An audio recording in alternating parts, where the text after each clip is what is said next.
కథా స్రవంతి. నేను నిన్ను ప్రేమిస్తున్నాను. కథ రచన శ్రీ పెయ్యేటి రంగారావు.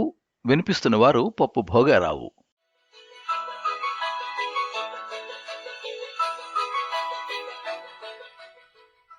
ఖమ్మంలో అది ఒక ప్రభుత్వ పాఠశాలలోని 10వ తరగతి.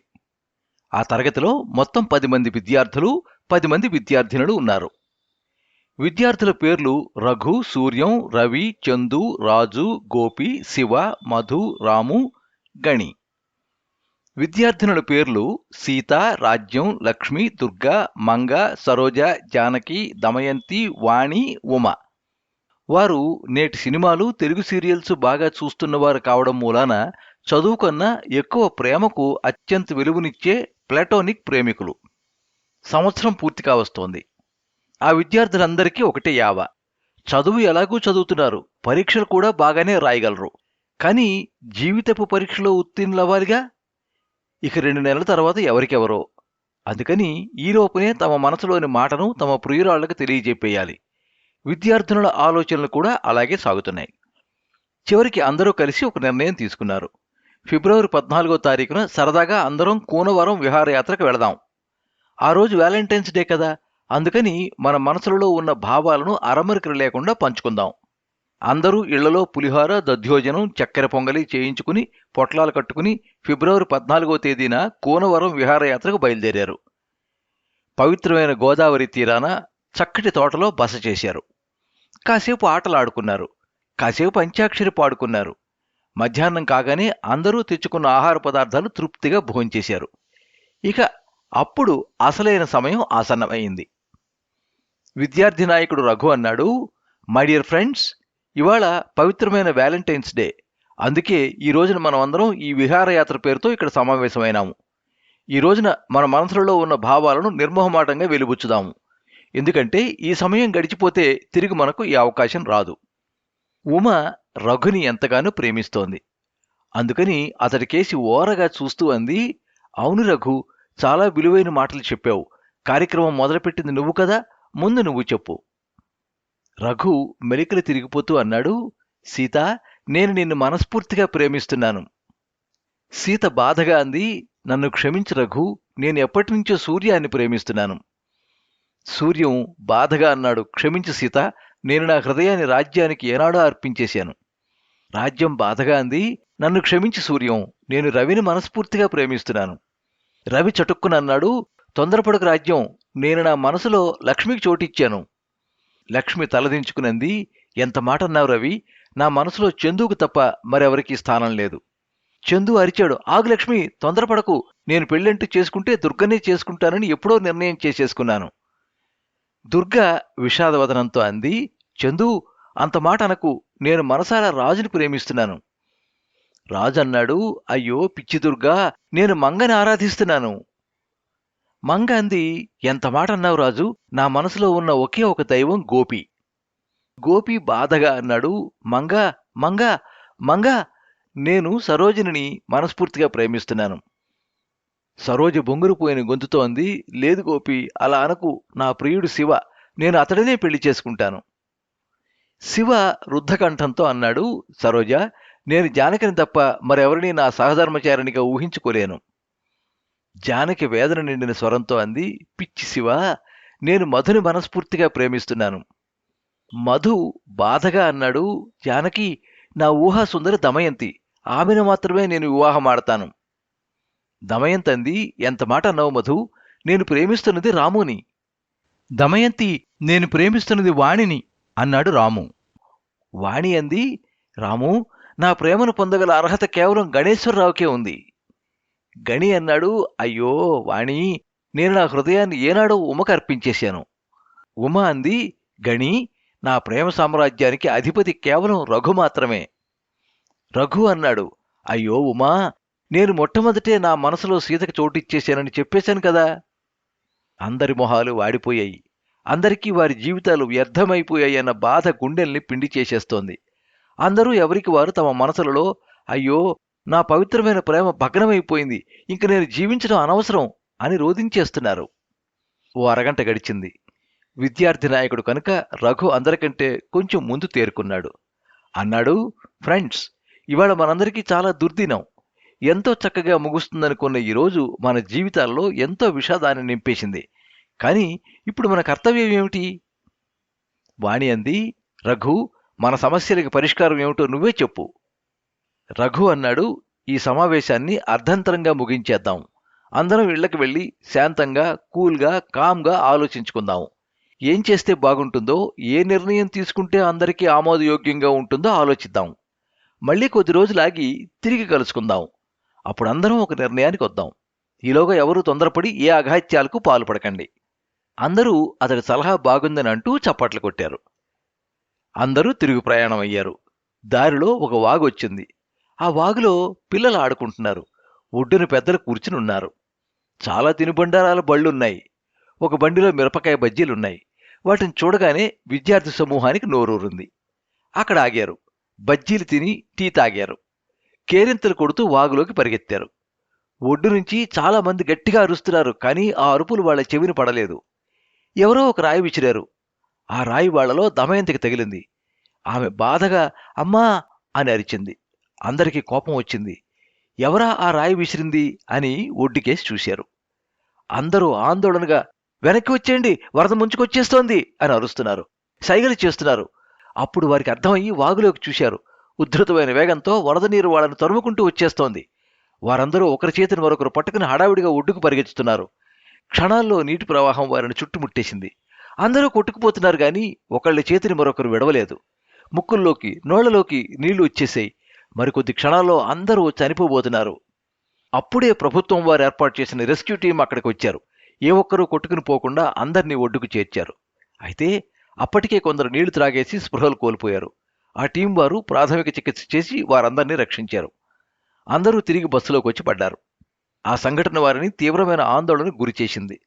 మృత్యుముఖం నుంచి బయటపడటం అంటే అది సామాన్యమైన అనుభవం కాదు.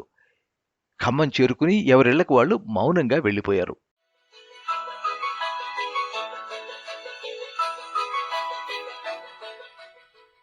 మర్నాడు అందరూ పాఠశాలకు వెళ్లారు.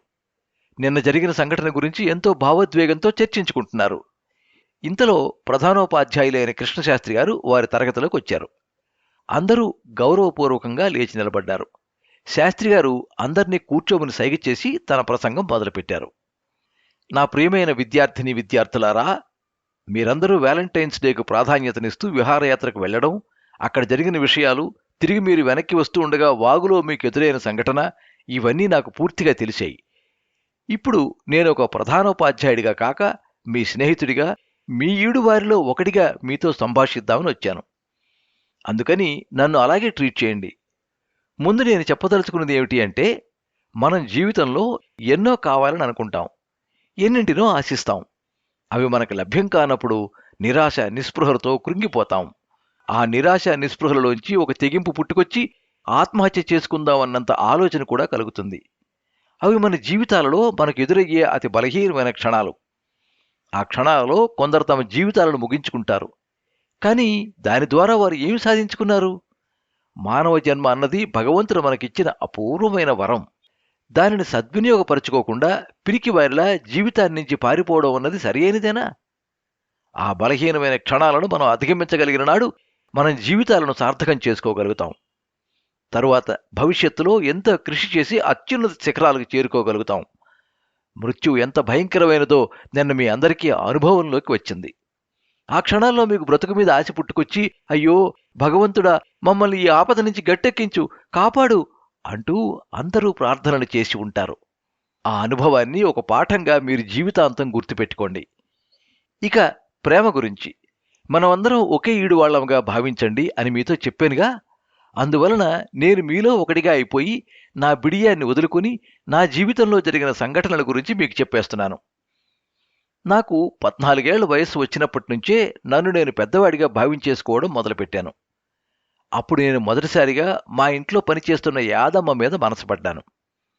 ఒకరోజు ఆమె అంట్లు తోముతూ ఉంటే ఎవరూ లేకుండా ఆమె దగ్గరికి వెళ్ళి, యాదమ్మా, నేను నిన్ను ప్రేమిస్తున్నాను, మనిద్దరం పెళ్లి చేసుకుందామా అని అడిగాను. ఆమె పక్కున నవ్వేసింది. పో బాబు, మీరు మీ పరాచికాలను అంది. ఆమెకి ఎలా నచ్చ చెప్పాలో నాకు అర్థం కాలేదు. తర్వాత కొద్ది రోజుల్లోనే ఇంకొంచెం జీతం ఎక్కువ వస్తోందని ఆశపడి ఆమె మా ఇంట్లో పని మానేసి వేరొకరింట్లో పని కుదిరింది. అప్పుడు నేను భగ్న ప్రేమికుడినై ఎంతో ఆవేదనను అనుభవించాను. ఒక్కొక్కసారి చనిపోవాలని కూడా అనిపించేది. కానీ ధైర్యం చాలలేదు. కొన్ని రోజులు గడిచాయి. నా మనసుకు తగిలిన గాయం కొద్ది కొద్దిగా మానింది. నేను 10వ తరగతిలోనికి వచ్చాను. అప్పుడు నాకు కుంతలతో పరిచయం అయింది. ఆమె నేను లెక్కల ట్యూషన్కి వెళ్లే మా లెక్కల మాస్టర్ అమ్మాయి. నేను ఆమెను మనస్ఫూర్తిగా ప్రేమించాను. ఆమె కూడా నన్ను ప్రేమిస్తున్నానని చెప్పింది. ఇంతలో మాకు వేసంగి సెలవులు వచ్చాయి. ఆ సెలవులలో మా మేస్టారు ఆమెకు మంచి సంబంధం చూసి పెళ్లి చేసేశారు. ఆమె ఆనందంగా పెళ్లి చేసుకుని కాపురానికి వెళ్ళిపోయింది. ఆ తర్వాత మంజరి, శాలిని, మాలతి ఇలా ఎందరో నా జీవితంలో తారసపడ్డారు. ప్రతిసారి ఒక్కొక్క అమ్మాయిని చూసి నేను ఆమెను అతి పవిత్రంగా ప్రేమించేస్తున్నానని అనిపించేది.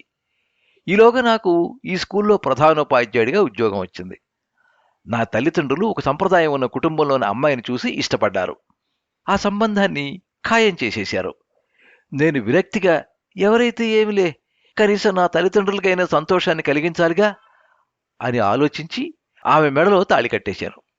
కానీ అప్పుడు నాకు అనుభవం అయింది నిజమైన ప్రేమంటే ఏమిటో, నిజంగా ప్రేమించబడడం అంటే ఏమిటో. ఆమెను వివాహం చేసుకున్నాక నా జీవితమే మారిపోయింది.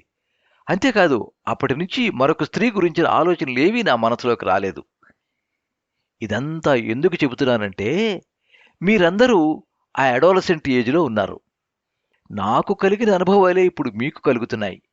అసలు నిజమైన ప్రేమంటే ఏమిటో తెలుసునా? అది ఇచ్చిపుచ్చుకునేది కాదు. మన అమ్మలు మనల్ని ప్రేమిస్తారే, అది నిజమైన ప్రేమ. తమ కడుపులు కట్టిపెట్టుకుని మన కడుపులను తడివి తడివి మనకు నోట్లో ముద్దలు పెడతారే, అది ప్రేమ.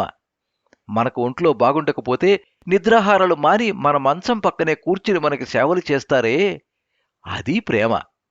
మన నాన్నలు మన కోసం చెమటోడ్చి శ్రమించి 4 రాళ్లు సంపాదించి తెచ్చి మనకి విద్యాబుద్ధులు నేర్పించి మనలను సమాజంలో ఒక స్థాయిలో నిలబడతారే, అది నిజమైన ప్రేమ. నా భార్య వివాహం కాగానే తన వాళ్ళందరినీ వదులుకుని నా కోసం కొత్త ఇంట్లోకి, కొత్తవారి మధ్యకి తెగించి వచ్చేసిందే, ఆ ఇల్లాలిది నిజమైన ప్రేమ. ఇదంతా ఎందుకు చెబుతున్నానో మీకందరికీ ఇప్పటికే అర్థమై ఉంటుంది. ఒక విద్యార్థి ప్రయారిటీ బాగా చదువుకోవడం. అలాగే మనకు అన్ని దశలలోనూ వేర్వేరుగా ప్రయారిటీలుంటాయి. వాటిని మనం సరిగ్గా గమనించి తదనుగుణంగా వ్యవహరించవలసి ఉంటుంది. అప్పుడే మనం విజయాలను సాధించగలం. ఇంతే నేను చెప్పదలుచుకున్నది. మీ అందరికీ ఎప్పుడూ మంచే జరగాలని మీ అందరినీ ఆశీర్వదిస్తున్నాను. జై శ్రీరామ్. శాస్త్రిగారు ఉపన్యాసం ముగించిన ఒక్క 10 సెకండ్ల క్లాసు రూములో నిశ్శబ్దం తాండవం చేసింది.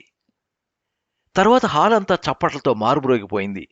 అందరూ లేచి నిల్చుని భక్తిగా ఆయనకు నమస్కారాలు చేశారు.